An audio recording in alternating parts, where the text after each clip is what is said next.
আপোনালোক সকলোৱে ভালে আছে। আজি এটা দুখৰ খবৰ লৈ আপোনালোকৰ আগলৈ মই আহিছোঁ আৰু আজি আৰু এটা বস্তু লৈ আহিছোঁ।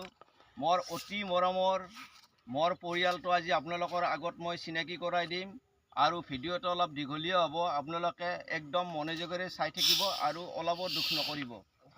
এয়া মোৰ বুকুত যিকেইখন পিকচাৰ দেখি আছে, এই প্ৰথমৰটো হৈছে মোৰ ল'ৰা একমাত্ৰ, 2 নম্বৰটো হৈছে মোৰ 2 নম্বৰ ছোৱালী আৰু একদম লাষ্ট তলতটো হৈছে মোৰ সৰু ছোৱালী। ইয়াক আমি সকলোৱে মৰমতে মাতো সৰু বুলি।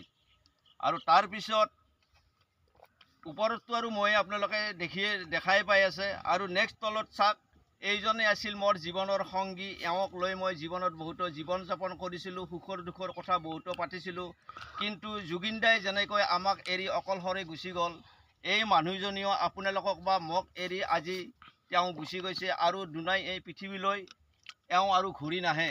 ইয়াত পৰ আৰু দুখৰ বিষয়ে কিবা ক'ব লগা আছে জানো আপোনালোকৰ?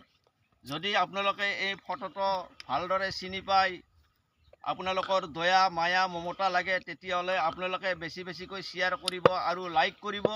মোক পাহৰি নাযাব, মোক আগুৱাই লৈ যাই থাকক। মোৰ চেনেলৰ নাম হৈছে মা বন্ধু। মা বন্ধুৰ জৰিয়তে আজিৰ পৰা মই দুখৰ ভিডিঅ' আপোনালোকক এফাকি কৰি দেখুৱাই থাকিম।